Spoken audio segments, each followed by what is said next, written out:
IVF treatments పై 20,000 discount. Doctor consultation మరియు ultrasound scan ను ఉచితంగా అందిస్తున్నారు. 49 అంటే సంతానం, 49 అంటే అందమైన జీవితానికి స్వాగతం. నమస్తే కళ్యాణ్. నమస్తే జయ గారు. అయితే నాకు ఒక్కొక్కసారి కొన్ని కామెంట్స్ చూసినప్పుడు నా పర్సనల్ ఫీల్ అండి, నాకు అనిపిస్తున్న ఆలోచన అనమాట. ఎలాంటి కామెంట్స్ వస్తూ ఉన్నాయి అంటే వల్గర్ లాంగ్వేజ్, అంటే ఒక ప్రొఫెషనల్స్ని మాట్లాడే మాటల్లాగా కామెంట్స్ లాగా అనిపించట్లేదండి. కొన్ని సందర్భాల్లో బాధ కూడా అనిపిస్తూ ఉంది. ఇలాంటి కామెంట్సే కనుక రెగ్యులర్గా రిపీట్ అవుతూ ఉంటే ఎవరికైతే సమస్య ఉందో వారు ఇలాంటి వేదికల దాకా రాలేకపోతారేమో, వాళ్ళ సమస్యకి పరిష్కారం రాదేమో. ఎందుకు ఇలాంటి ఆలోచనలు చేస్తున్నారు అంటే కామెంట్స్ పెట్టేవాళ్ళు అంటే మనం చేసే ప్రతిదీ, మనమే కాదండి ఎవరు చేసినా ప్రతిదీ అందరికీ నచ్చాలని లేదు, కానీ చెప్పే మార్గం ఒకటి ఉంటుంది కదా కళ్యాణ్ గారు. అది కొంచెం ఇబ్బంది అనిపిస్తా ఉందండి. మనందరికీ ఇబ్బందిగానే ఉంటుందమ్మా. అంటే కామెంట్ చేసేటటువంటి స్వేచ్ఛ హక్కు అనేది అందరికీ ఉన్నా కూడా అవును, ఒక వ్యక్తి కామెంట్ చేసే విధానం బట్టి వాళ్ళ సంస్కారం, వాళ్ళ ఆలోచన శైలి కూడా మనకు అర్థం అవుతుంది.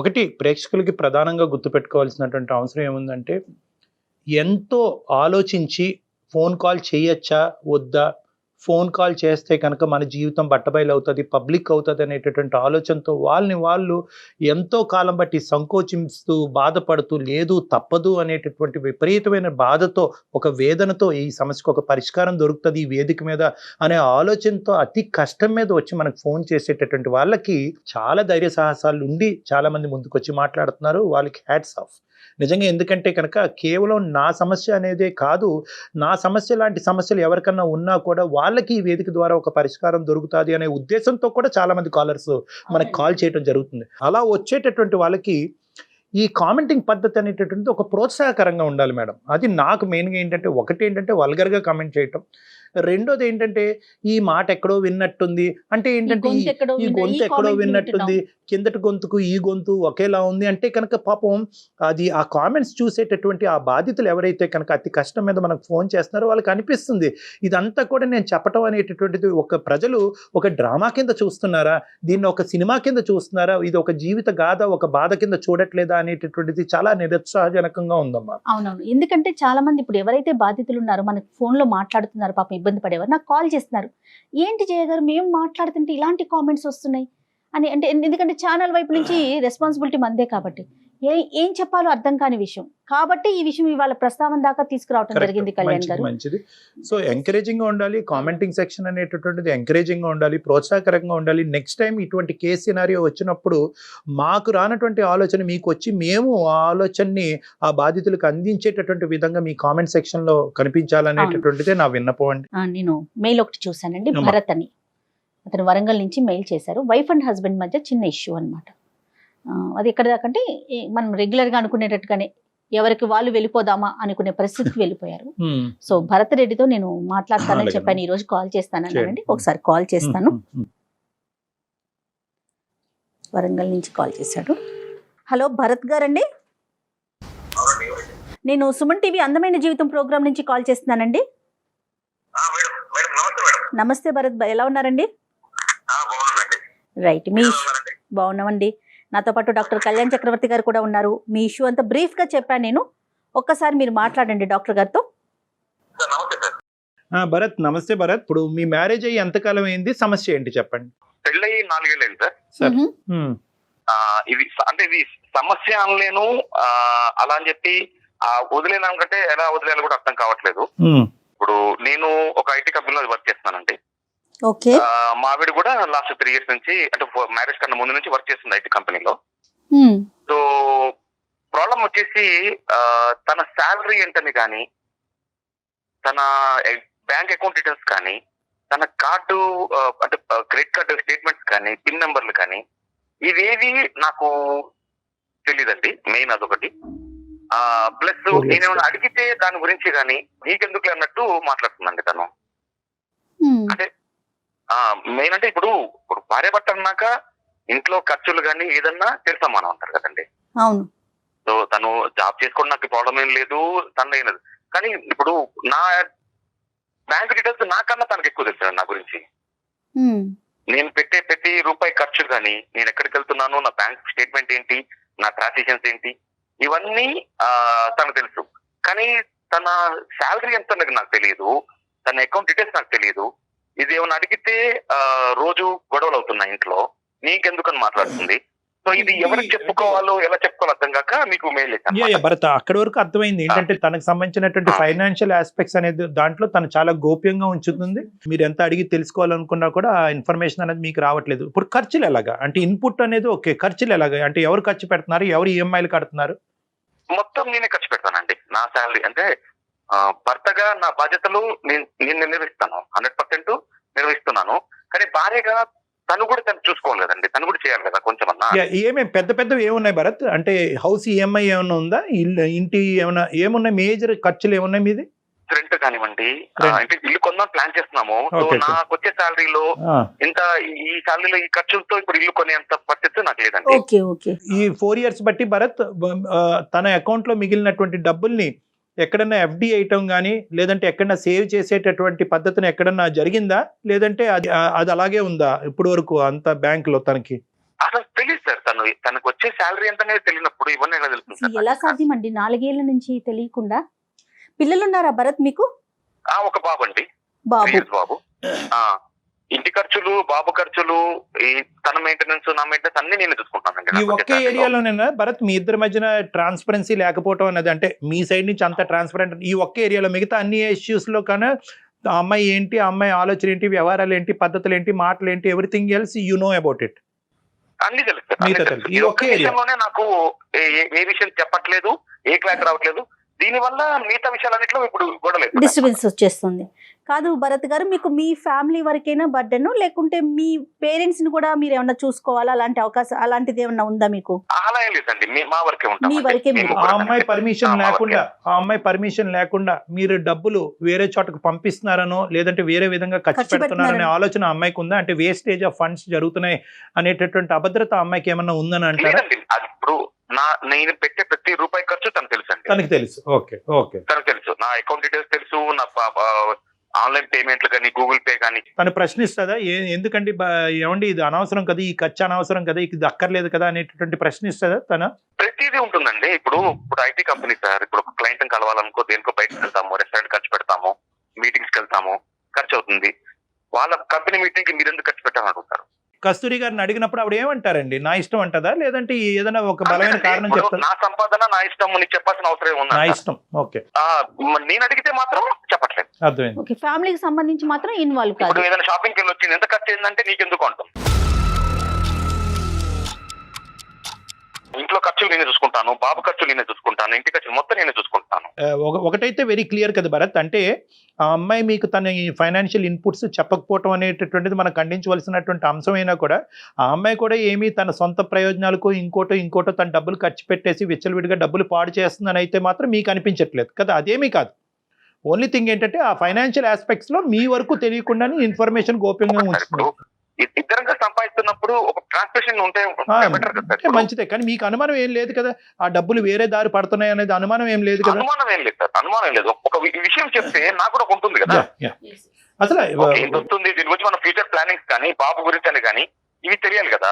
ఒకటైతే నేను ఖచ్చితంగా చెప్పగలను భరత్ గారు, ఇక్కడ మీరు అనుమానం పడి భయపడవలసినటువంటి అంశం ఏమీ లేదు. ఏదో బలమైనటువంటి కారణం అయితే బ్యాక్గ్రౌండ్ లో ఉండే ఉంటుంది. ఎటొచ్చి ఆ అమ్మాయి ఏంటంటే చెప్పట్లేదు. నెంబర్ 2 ఏంటంటే నా ఇష్టం అనేటటువంటి పదం ఇక్కడ కరెక్ట్ కాదు, సబబు కాదు. ఒక 4 సంవత్సరాల పాటు జీవితాన్ని ప్రారంభించిన తర్వాత నా ఇష్టం నీ ఇష్టం అనుకుంటే అది సంసారం అనరు. మనం సహజంగా చూస్తాం, అబ్బాయిలు చెప్పరు నా సంపాదన నా ఇష్టం నీకేంటి చెప్పే అనే నేచర్ చూస్తుంటాం, ఎక్కువగా చూస్తుంటాం. ఇది మనకి రివర్స్ గా ఏమన్నా ఆవిడ అందుబాటులో ఉన్నారా కస్తూరి గారు, భరత్ గారు బై ఎనీ ఛాన్స్? అంటే ఇప్పుడు తను ఆఫీస్ లో ఉండొచ్చండి ఇప్పుడు ఉన్నదే. మరి డిస్టర్బ్ చేయకూడదు, పర్లేదా? మాట్లాడదామండి, ఇంకా కాల్ చేస్తాను. చేయండి విషయం చెప్పండి భరత్. ఓకేనండి, సరేనండి. రైట్ మేము హోల్డ్ లో ఉంటాము, ఒకసారి చూడండి. ఓకే ఇప్పుడే కలిసి.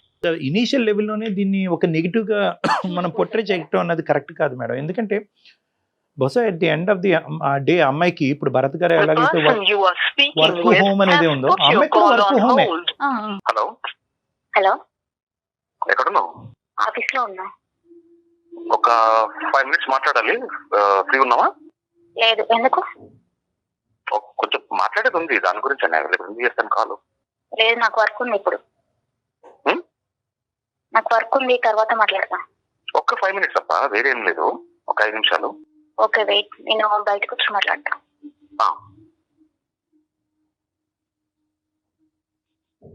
హలో, మాట్లాడచ్చా? మాట్లాడండి. ఇప్పుడు నేను ఒక డాక్టర్ గారితో కల్పిస్తాను కాన్ఫరెన్స్ కాల్. సో ఒక డాక్టర్ గారు ఉన్నారు, ఆయన ఫోన్ కాల్ కల్పిస్తాను, కాన్ఫరెన్స్ కాల్ ఒక్కసారి. అంటే ఎందుకు అనేది ఏం చెప్పాలి? భరత్ నువ్వు సరిగ్గా చెప్పట్లేదు అయ్యా, ఒక్క నిమిషం ఆగు భరత్. అది కాదు భరత్. అమ్మ కస్తూరి, సారీ అమ్మ, భరత్ భయపడుతున్నాడు, ఎక్కువ ఈ ఫీల్ అవుతున్నట్టున్నాడు. నా పేరు డాక్టర్ కళ్యాణ్ చక్రవర్తి అమ్మ. నేను జయ గారితో పాటు ఉన్నాను. మేము సుమన్ టీవీ అందమైన జీవితం నుంచి మాట్లాడుతున్నాము. బేసికలీ మీ భర్త గారు ఏంటంటే మాకు ఈమెయిల్ పంపించారు. ఏంటంటే నాకు నా భార్య మధ్యన రిలేషన్షిప్ చాలా బాగుంది, ఏ సమస్య లేదు, కానీ ఒక చిన్న అంశంలో మా ఇద్దరి మధ్యన తర్జన భర్జన అవుతుంది. అది మాత్రం ఆ ఇష్యూని మీరు రిజాల్వ్ చేస్తే కనుక మా అంత అద్భుతమైన జీవితం ఎవరికి ఉండదేమోనండి అతను చెప్పాడు. ఆ ఒక్క ఇష్యూ ఏంటంటే కనుక ఫైనాన్షియల్ ట్రాన్స్పరెన్సీ, అంటే ఆర్థిక పరమైనటువంటి అంశాల్లో మా భార్య తన సైడ్ నుంచి ఉండేటటువంటి లావాదేవీలు, ఎంత ఇన్పుట్ ఎంత అవుట్పుట్ అనేటటువంటి ఇన్ఫర్మేషన్ నాకు అస్సలు తెలియట్లేదండి. అడిగితే కనుక నా ఇష్టం నీకు అనవసరం అనేటటువంటి మాట వస్తుంది. అదే రివర్స్లో చూసుకుంటే కనుక నాకు సంబంధించినటువంటి అంశాలు అన్నీ కూడా ఓపెన్ బుక్ అండి, తనకు అన్నీ తెలుసు అని అంటున్నాను. సో దీనివల్ల అతను కొద్దిగా బాధపడుతున్నాడమ్మా. అది ఏంటి అనేటటువంటిది ఆ ఒక్క ఇష్యూ రిజాల్వ్ చేసుకుంటే మీరిద్దరు హ్యాపీగా ముందుకెళ్ళొచ్చు అనే ఉద్దేశంతో మేము ఈ ఇష్యూని టేకప్ చేసి మీకు ఏదైనా మాట్లాడుతున్నాం అనమాట. ఇంకా మీ ఇద్దరి మధ్య ఎటువంటి ఇష్యూ లేదని చాలా హ్యాపీగా ఉంటున్నారని కూడా చెప్పారండి. భర్త అనేటప్పుడు తను సంపాదించింది భార్యలకి పిల్లలకి పెట్టాలి కదండి. తను అలా కాకుండా నా సంపాదన గురించి మాట్లాడడం కరెక్ట్ కాదు కదా.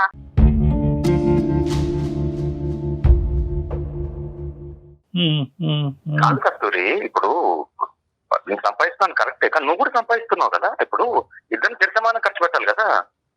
ఇద్దరు సంపాదిస్తున్నప్పుడు ఒక ఇంటికి ఇద్దరం కలిసి ఖర్చు పెట్టాలి కదా. అందుకని అవసరం వచ్చినప్పుడు, నాకు ఏదైనా అవసరం వచ్చినప్పుడు పంపించడానికి అడగాలంటే నేను అడగలేను కదా. ఇప్పుడు అడగడం ఏముంటుంది కస్తూరి? ఇప్పుడు నాకేమన్నా ఇప్పుడు ఇంట్లో అవసరం పడింది అనుకో, నీకు పని చేయాలంటే ఇంట్లో నాకు ఆకలిస్తుంది అనుకో, అన్నం పెట్టమని అడగట్లేదా? ప్రతిసారి మిమ్మల్ని అడుకోవాలంటే కష్టం అండి. నా సంపాదన నాకే ఉంది కాబట్టి నేను ఈ డిస్కషన్ కూడా నువ్వు పెట్టకూడదు అసలుకి ఇలా ఫోన్ చేసి. కాదు, తప్పుగా అనుకోకమ్మా. ఏదన్నా ఒక ఇష్యూ రిజాల్వ్ చేద్దామన్న మంచి ఉద్దేశంతోనేనమ్మా మేము ముందుకు వచ్చింది. చాలా కొన్ని వేల కాల్స్ ఉంటే కనుక మీరు సెలెక్ట్ చేసి భరత్తో మాట్లాడటం జరుగుతుంది. చెప్పమ్మా, ఫ్రీగా డిస్కస్ చేసుకోండి, మీ ఇంట్లో ఎలా మాట్లాడుకుంటారో. అతను బేసికలీ ఒకటే కస్తూరి, అమ్మ కస్తూరి, ఇక్కడ two aspects. First aspect clear అయిన తర్వాత సెకండ్ ఆస్పెక్ట్ మాట్లాడుకుందాం. మొదటి అంశం ఏంటంటే సంపాదన గురించి, భార్య సంపాదన గురించి భర్తకి సంపాదన గురించి భార్యకి తెలియవలసినటువంటి అవసరం ఉందా లేదా, ఇది నెంబర్ 1. నెంబర్ 2 ఏంటంటే కనుక ఎవరు ఎంత కాంట్రిబ్యూట్ చేస్తారు, ఎవరు ఎంత ఖర్చు పెడతారు, దాని సంగతి తర్వాత మాట్లాడదాం. దాని తర్వాత ఇక్కడ ఫస్ట్ ఆఫ్ ఆల్ ఏంటంటే ఖర్చులు, ఇన్పుట్, అవుట్పుట్. అసలు ఈ ఫస్ట్ ఫ్యాక్టర్ గురించి చెప్పడానికి నీకేంటి ఇబ్బంది? ట్రాన్స్పరెన్సీ ఎందుకు లేదు? అతని శాలరీ గురించి నీకు తెలిసినప్పుడు, అతని ఖర్చుల గురించి నీకు తెలిసినప్పుడు, ఏ ఖర్చు ఎంత పెడుతున్నాడు అనేది ప్రశ్నించేటటువంటి హక్కు నువ్వు తీసుకున్నప్పుడు నీ గురించి అతను తెలుసుకోవటంలో తప్పేంటి? ఫస్ట్ ఇది క్లియర్ చేయి నాకు. నీ ఫైనాన్షియల్ ఆస్పెక్ట్ గురించి భరత్ గారు తెలుసుకోవాల్సినటువంటి దాంట్లో ఎందుకు సంకోచిస్తున్నావు? Why are you not transparent? ఎందుకు చెప్పట్లేదు? అదొక్కటి చెప్పు. చెప్తే ఏమైనా ప్రాబ్లం వస్తుందనా? ప్రాబ్లం అంటే ఇప్పుడు తను చేసుకున్నది ఎందుకండి? మమ్మల్ని చూసుకోవడానికే కదా సార్.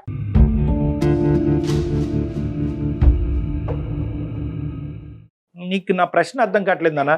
ఇది మీరు చెప్పకపోవటానికి కారణం ఏంటి అంటున్నారు డాక్టర్ గారు. ఏదైనా రీజన్ ఉందా? బలమైన కారణం ఉందా?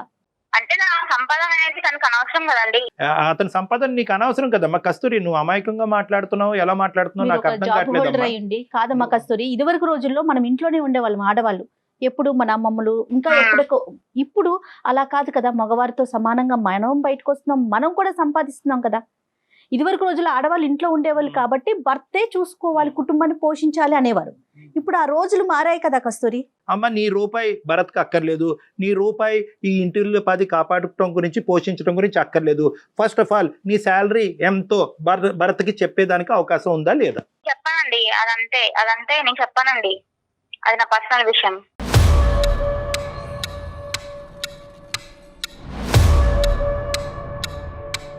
పర్సనాలిటీ కస్తూరి నాకు అర్థం కాదు. నాతో అదే చెప్తావు, డాక్టర్ గారు అదే చెప్తావు ప్రతి విషయంలో. నేనైతే చెప్పాను అంతే.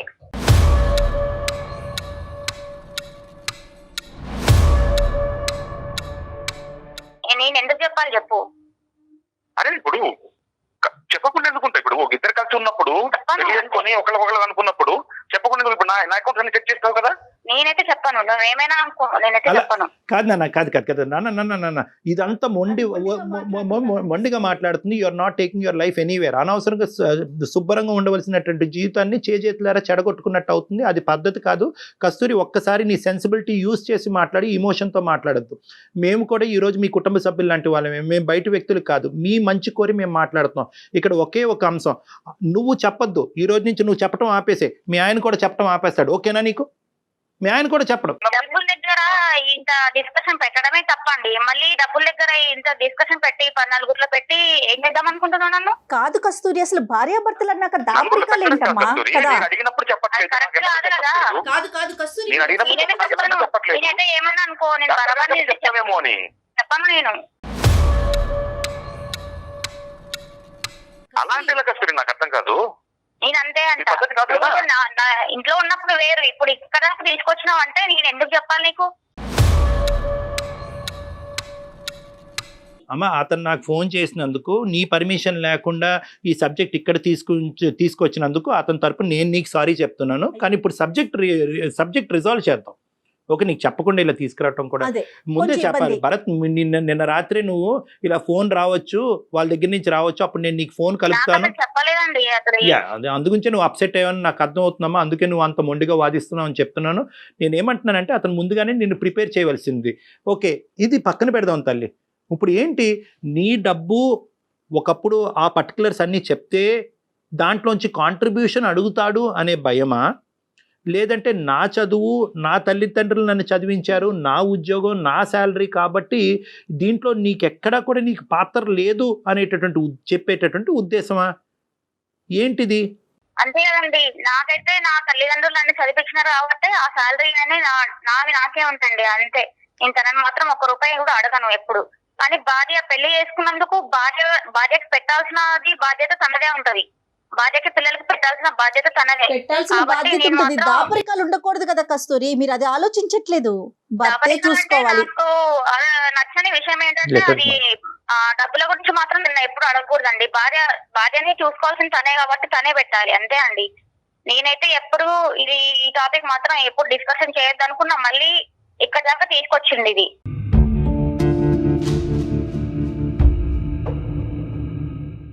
బాధ్యత ఉంది కస్తూరి, బాధ్యత ఉంది కాబట్టి ఇన్ని చూసుకుంటున్నాను నేను. కానీ నీ బాధ్యత కూడా ఉంటుంది కదా. వేరు ఇప్పుడు తీసుకొచ్చింది వేరు. ఈ టాపిక్ ని ఇక్కడే ఇంతకు ముందే మాట్లాడుకున్నాం కదా, అయిపోయింది. మళ్ళీ ఇక్కడ దాకా తీసుకొచ్చినావు అంటే నేను ఏమన్నా నేను మాట్లాడుకుంటున్నా కానీ ఆన్సర్ దొరకట్లేదు కస్తూరి. నీకు అదే కదా నేను రోజు మాట్లాడేది ఇంట్లో. ఫ్యూచర్ లో నేను ఏమన్నా నాకు ఏమైనా కావాల్సి వచ్చినా నేను కొనుక్కోగలను నా డబ్బులతో. నిన్ను అడగంటే పెట్టేదానికి నేను అడగలేను కదా.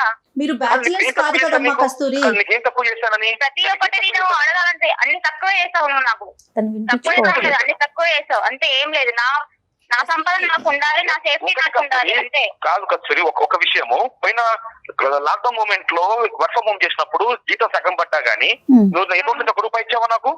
నేనే కూడా తప్పు చేసి పెట్టాను. ఇచ్చావా నాకు? ఇచ్చావా అని క్వశ్చన్ మార్క్ అడగడం వేస్ట్. భరత్, ఇవ్వటం మాట చాలా దూరం విషయం అయ్యా. నువ్వు ఇవ్వటం గురించి వదిలేసే. ఇవ్వటం అమ్మాయి కాంట్రిబ్యూట్ చేయాలని అనుకోవట్లేదు క్లియర్ కట్గా. అట్లీస్ట్ ఏంటంటే, ఇది నేను అమ్మాయికి ఏం అర్థం అయ్యేటట్టు ట్రై చేస్తున్నానంటే, ఇది ఒక సెల్ఫ్ రెస్పెక్ట్ సంబంధించినటువంటి ఒక అంశం. అంటే భర్త యొక్క శాలరీ తెలుసుకున్నటువంటి భార్య, నా శాలరీ చెప్పటం నీకు అనవసరం, నా ఫైనాన్షియల్ ఆస్పెక్ట్ నీకు అనవసరం అంటే కనుక ఇది ఒక గౌరవానికి సంబంధించినటువంటి అంశం. ఓకే, దాని వెనకతలో ఒక బలమైనటువంటి కారణం ఉందనుకోండి. చాలామంది భార్యలు నా దగ్గరికి వస్తూ ఉంటారు, ఏమో చెప్పొచ్చు కదా మీ ఆయనకంటే. ఎందుకు సార్, రేపటి నుంచి నన్ను హింస పెడతాడు, బాధ పెడతాడు, మందు బాటలు కొనుక్కొని వచ్చి ప్యాకెట్ ఆడి తందనాలు ఆడతాడు సార్, అందుగురించి నాకేమీ రాలేదు, నేనేం చేయట్లేదు, లేదంటే వచ్చిన డబ్బులు ఎక్కడో తాకట్టు పెట్టానని చెప్తే కనుక పోతుంది కాబట్టి నేను చెప్పనండి అంటారు. సో ఇక్కడ కూడా మేము ఏమంటున్నామంటే, మీ భర్తకి ఎటువంటి అలవాట్లు లేవు.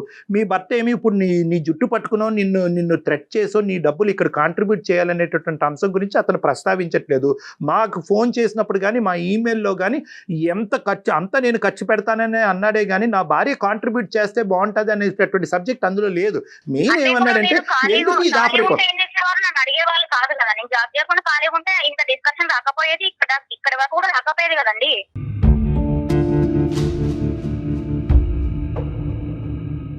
కానీ మీరు చేస్తున్నారు కదా కస్తూరి.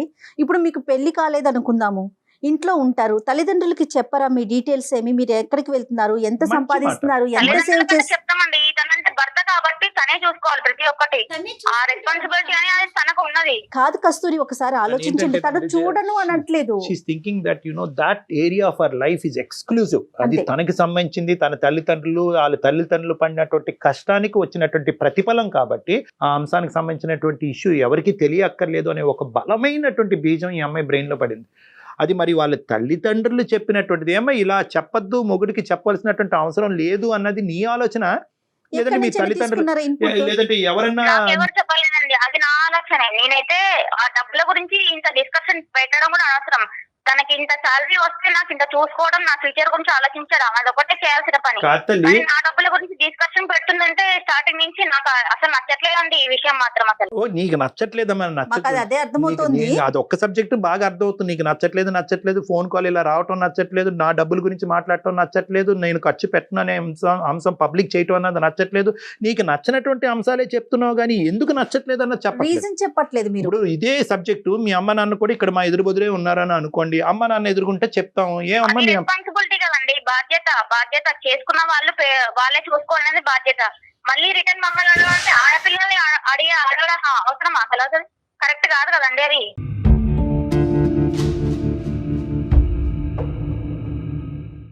ఆడవాళ్ళ సొమ్ము తిన్నాం కరెక్టా? ఆడవాళ్ళ డబ్బుల గురించి నువ్వు డిస్కషన్ పెట్టినవంటే ఇది ఎక్కడ వరకు వచ్చింది మ్యాటరు?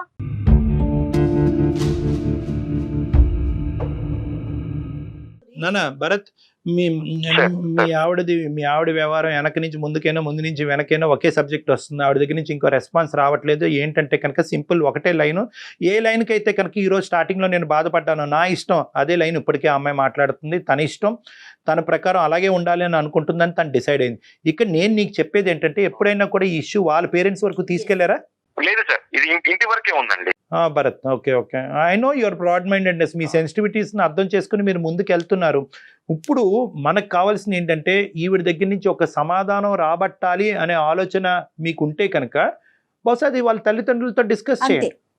ఓకే, అది ఆప్షన్ ఏ. ఆప్షన్ బి ఏంటంటే, లేదు వాళ్ళ తల్లిదండ్రులకి చెప్పటం వల్ల ఇది చిలికి గాలివాన్లాగా అవుతుంది, ఈ ఒక్క ఏరియాలోనే మా ప్రాబ్లమ్స్ కాదు, ఇప్పుడు మొత్తం ఏరియాస్లో అన్ని ప్రాబ్లమ్స్ వస్తాయి, డాక్టర్ గారు మీ సలహా కరెక్ట్ కాదు అని మీకు అనిపిస్తే కనుక ఈ సబ్జెక్ట్ ఇక్కడితో మర్చిపోండి. అంతకంటే ఏమీ లేదు. ఏంటంటే ఈ ఒక్క ఏరియా అన్నోన్ ఫ్యాక్టర్ కింద నాకు ఉండిపోయింది, మిగతా ఫ్యాక్టర్స్ అన్నిటిలో నాకు అంత క్లారిటీ ఉంది. నా వైఫ్ కరెక్ట్, బాబును కరెక్ట్గా చూసుకుంటుంది, ఇంటిల్లు 10 వ్యవహారాలు కరెక్ట్గా చూసుకుంటుంది, విచ్చలవిడిగా ఖర్చులు అయితే లేవు. సో ప్రతి రూపాయి ఆ అమ్మాయి సంపాదించే దాంట్లో ఒక పావులా ఖర్చు పెట్టినా కూడా ఒక 75 పైసలు అయితే కనుక బ్యాంక్ అకౌంట్లోనే ఉంటున్నాయి. కాబట్టి అవి సేవింగ్స్ అనుకుని ఆ సబ్జెక్ట్ గురించి ఆ అమ్మాయిని పదే అడగకుండా అక్కడి నుంచి సమాధానం కూడా రాదు. కాబట్టి ఇలా కాంప్రమైజ్ అవ్వండి అని నేను చెప్తున్నా. రెండిట్లో ఈ రెండే ఆప్షన్స్. ఒకటి ఏంటంటే, ఆ ఇన్పుట్ అన్నది నాకు రాదు, అది క్లోజ్డ్ డోరు, అక్కడి నుంచి ఇన్పుట్ రావాలి అని అనుకున్నప్పుడల్లా, ఆ అమ్మాయి ఒత్తిడి మీద పెట్టినప్పుడల్లా, ఈ అమ్మాయి ఇలా మొండిగా మాట్లాడినప్పుడల్లా మీ ఇద్దరి మధ్యన ఒక గొడవ కాస్త 10 గొడవల కింద మారడానికి అవకాశం ఉంది. ఇది ఒక ప్రాబ్లము. సో ఆ ఏరియా మూసేసి ఆ 75 పైసలు బ్యాంకులోనే ఉండి, అది రూపాయి పెరిగి పెద్ద అయినప్పుడు ఆ సేవింగ్ కాస్త ఎప్పటికైనా కూడా మీ కుటుంబానికి, మీ కొడుకే కాబట్టి అది ఎప్పుడో ఉపయోగపడుతుంది అన్నట్టు ఆ ఏరియాలో మీరు కళ్ళు మూసుకుని ఉండటం అనేది ఒక కాంప్రమైజ్. లేదు, ఈ ఒక్క విషయం తెలియకపోతే నాకు నిద్ర పట్టట్లేదు, నా ఊపిరి సలపట్లేదు, నేను ఉక్కిరి బిక్కిరి అవుతున్నాను అనుకుంటే కనుక ఇంకో దారి ఏంటంటే, పేరెంట్స్తో పాటు కూర్చుని ఒక సంప్రదింపుకి వచ్చి ఒక ఆలోచన. అదేంటంటే ఇటువంటి వాళ్ళతో, అంటే మీ వైఫ్ వాళ్ళ లాంటి వాళ్ళతో, కస్తూరి లాంటి వాళ్ళతో ఏంటంటే, ఇదిగో ఇప్పుడు ఇదే ప్రాబ్లం. ఇష్యూ ఎప్పుడైతే కనుక మీ ఇద్దరి మధ్యన ఉంటుందో అది చిన్నగా ఉంటుంది. వాళ్ళు మారరు, మనం వేరే వాళ్ళు సంప్రదిస్తే కనుక అది ఇంకా పెద్ద తప్పుగా అయ్యి ఇంత కాస్త ఇంత తప్పు అవుతుంది. సో అప్పుడు ఏమవుతుందంటే మనస్పర్ధలు వస్తాయి. ప్రైవేట్ ఇష్యూ పబ్లిక్ చేసో అనవసరంగా మా అమ్మ నాన్న కళ్ళల్లో నన్ను డబ్బులు కూడా నేను ఏమైనా వృధా ఖర్చులు కానీ వేస్ట్ ఖర్చులు కానీ ఏం చేయట్లేదు కదండి. మరి చెయ్యనప్పుడు ఒక మాట చెప్తే అయిపోతుంది కదా కస్తూరి. అమ్మ, అతను ఫోన్ పేలు, అతను గూగుల్ పేలు గురించి తెలుసుకున్న దానివి, ఇదిగోండి నా ఖర్చు ఇది నా సంపాదన అని ధైర్యంగా చెప్పమ్మా. అది నీ మొగుడికి ఇచ్చే రెస్పెక్ట్ అమ్మా, అది నీ మొగుడికి ఇచ్చే రెస్పెక్ట్, అది గౌరవం, అది మర్యాద. అది రెస్పెక్ట్ కూడా పోగొట్టుకున్నాను. అంటే ఊరికే నా మనీ గురించి డిస్కషన్ చేస్తుంటాడు ప్రతిసారి కూడా. మీరు చెప్పట్లేదు కాబట్టి డిస్కషన్ చేస్తున్నారేమో, అటువైపు నుంచి ఆలోచించండి. ఒకటి కస్తూరి, జాగ్రత్తగా గుర్తుపెట్టుకో, సమాధానం కరెక్ట్ లేకపోతే 10 ప్రశ్నలు వస్తాయి. ప్రశ్నకి కరెక్ట్ గా సూటిగా సమాధానం చెప్పగలిగేటటువంటి దమ్ము ధైర్యం ఉంటే కనుక నువ్వు అది- చెప్పు, ఇది transparent, this is an open book అని నువ్వు చెప్పు. మీ ఆయన నీకు ఎలా అయితే చెప్తున్నాడో అలా చెప్తాం. నేను కూడా అంతే అంటున్నాండి. నా భవిష్యత్తుకి, నా పిల్లల భవిష్యత్తుకి నేను చూసుకుంటున్నాను. నా నా నా పర్సనల్ మనీ అనేది నాకు అంతే. అది నా భవిష్యత్తులో నా పిల్లలకి నాకు సమస్య కాబట్టి నేను అలా అంచుకుంటున్నానండి. నీకు ట్రైనింగ్ చేయడం చాలా కష్టం, కానీ నా మాట విను. మీ ఆయన నేను ఏదైతే చెప్పాను అదే అమ్మా. ఇంత మాట్లాడినటువంటి భరత్ ఒక్క మాట అంటే కనుక నువ్వు ఎక్కడ పోతావో ఆలోచించు. ఒక్క మాట అనలేదు. ఈ రోజు నుంచి నా ట్రాన్సాక్షన్స్ గురించి కూడా నీకు చెప్పను. ఈ రోజు నా డబ్బులకి నీ డబ్బులు నువ్వు ఎలా ఖర్చు పెట్టుకుంటున్నావు, నా డబ్బులకి నేను ఖర్చు పెట్టుకుంటాను, ఇంటి అద్దె ఎవడు కట్టుకుంటాడు చూసుకుందాం అని ఒక్క మాట అంటే కనుక ఏమవుతుంది చెప్పు. నీ ప్రశ్నకి ఇంత మాట్లాడగలవా నువ్వు? ఆయన బాధ్యత అంటుంది. ఇంత మాట్లాడగలవా? బాధ్యత ఏంటమ్మా? బాధ్యత రెస్పాన్సిబిలిటీ అండి అంతే. అతనికి అతనే చూసుకోవాలన్నీ ప్రతి ఒక్కటి. అతనికి హక్కు కూడా ఉంటుంది కదా కస్తూరి. కస్తూరి అతను బాధ్యత తీసుకుంటున్నాడు కాబట్టి. ఒకటి చెప్తున్నా, నా కస్తూరి, డీటెయిల్స్ నీకేం తెలియదు. ఇప్పటి నా శాలరీ కూడా నీకు ఎంత వస్తుందో కూడా నీకు తెలియదు. నేను ఒక్క మాట మాత్రం నువ్వు అర్థం చేసుకో. నేనేమంటున్నానంటే బాధ్యత అతను తీసుకుంటాడు. అతనికి గౌరవం ఇచ్చేటటువంటి మినిమం కామన్ సెన్స్ నీకు ఉందా? నీ భర్తకి గౌరవం ఇచ్చే కామన్ సెన్స్ ఉందా? గౌరవం ఇచ్చే కామన్ సెన్స్ ఉంటే కనుక మొత్తం అన్ని ఇచ్చానండి. అంత పోగొట్టుకున్నట్టనే. ఇప్పుడు ఆ డబ్బుల గురించే డిస్కషన్ ఇక్కడ దాకా వచ్చింది. ఓన్లీ డబ్బుల వల్లనే పోగొట్టుకున్నాడమ్మా కస్తూరి. మిగతా విషయాల్లో బానే ఉంటారా అతను భరత్? మిగతా విషయాల్లో బానే ఉంటారండి. ఊరికి శాలరీ గురించి ఎంత ఎంత వస్తుంది ఇదే మరి డిస్కషన్ అండి. ఒక్క స్టెప్ ముందుకెళ్ళి మీరు చెప్పలేరా? చెప్పడం అంటే చెప్తావు, అన్ని ఖర్చులు చూసుకోవాలంటే తను నాకు ఫ్యూచర్ కోసం నేను ఉంచుకుంటాండి. నీ భర్త కాదా? నీ బిడ్డ కాదా? నీది నాది కాదమ్మా, నా మాట మీది విను. కదా అది, మీది. ఇది మనది అని అనుకున్నప్పుడే మీరు అందరూ సంతోషంగా ఉండగలరు. కస్తూరి, నువ్వు ఏదో ఆలోచించకుండా మాట్లాడుతున్నావు నాకు డాక్టర్ గారు ఆల్రెడీ మీకు సారీ చెప్పారు, మీకు చెప్పకుండా కాల్ చేసినందుకు. మరోలా భావించకండి, ఈ ఇష్యూని మళ్ళీ తీసుకోకండి.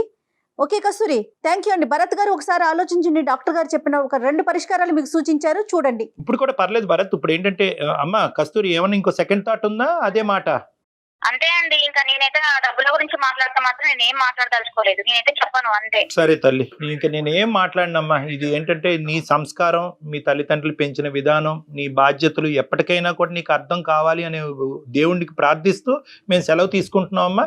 నేను మాత్రం ఇక్కడ సజెషన్ భరత్ మాకు చేశాడు కాబట్టి భరత్కి మేము చెప్పే సజెషన్ ఏంటంటే ఈ 2 ఆప్షన్స్ ఆర్ అవైలబుల్ భరత్. ఆ పాయింట్ నీకు ఎప్పటికీ రాదు అని కాంప్రమైజ్ అవటమా, లేదంటే తల్లిదండ్రుల ముందు పంచాయతీ పెట్టటమా? అంతే. మొదటిది ఒక సెకండరీ థాట్, అది పెద్ద పట్టించుకోవద్దు, కొంతకాలం వదిలేసేది. ఎందుకంటే తల్లిదండ్రుల వరకు వెళ్తే కనుక ఈ అమ్మాయి ఇంకా విపరీతంగా ప్రవర్తించే అవకాశం ఉంది కాబట్టి అట్లీస్ట్ ఆ ఏరియా టచ్ చేయకుండా మిగతా ఏరియాస్ చూస్తూ ఆనందిస్తూ ముందుకెళ్ళటమే జీవితం అన్నట్టుగా భావించు భరత్, ప్లీజ్. సరే sir. Okay sir. Right Bharat. Thank you Bharat, thank you very much for your time. Right అండి, రైట్. ఇప్పటి వరకు ఇన్ని కాల్స్ మాట్లాడడం మనం కళ్యాణ్ గారు. ఎక్కడికో చోట ఏదో ఒక పాయింట్ లో కాంప్రమైజ్ చేయగలిగాం. మనం ఈ అమ్మాయిని చేయలేకపోయాం, చూసారా? తను ఒక లైన్ పెట్టుకుంది, దాని నుంచి ఇటుకాని అటుకాని కదలట్లేదు. ఇప్పటికీ మళ్ళీ మిగతా విషయాలు బాగుందని చెప్తున్నాడు చూడండి అతను. మేబీ ఏంటంటే తనకు ఒక ఫైనాన్షియల్ పరమైనటువంటి ఇన్సెక్యూరిటీ చిన్నప్పటి నుంచి చూసిందేమో అని నాకు అభిప్రాయం అమ్మా. Yes, అవునండి. సో బ్యాక్గ్రౌండ్ లోకి వెళ్తే కనుక బహుశా మనం ఇంకా టైం సరిపోలేదు, కానీ బ్యాక్గ్రౌండ్ లోకి వెళ్తే కనుక తల్లిదండ్రులు డబ్బుల విషయంలో ఎంత ఎక్కడైనా జాగ్రత్తగా ఉండాలి, మన డబ్బుని మనం ఎలా కాపాడుకోవాలి అనేటటువంటి ఇంగ్రీడియంట్ ఈ అమ్మాయి బ్రెయిన్ లో బాగా బీజం వేసినట్టున్నారు.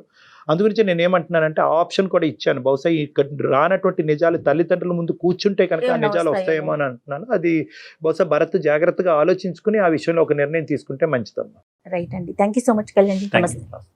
సుమన్ టీవీలో మీ పర్సనల్ అండ్ బిజినెస్ ప్రమోషన్స్ కోసం కింది నెంబర్కి కాంటాక్ట్ చేయండి.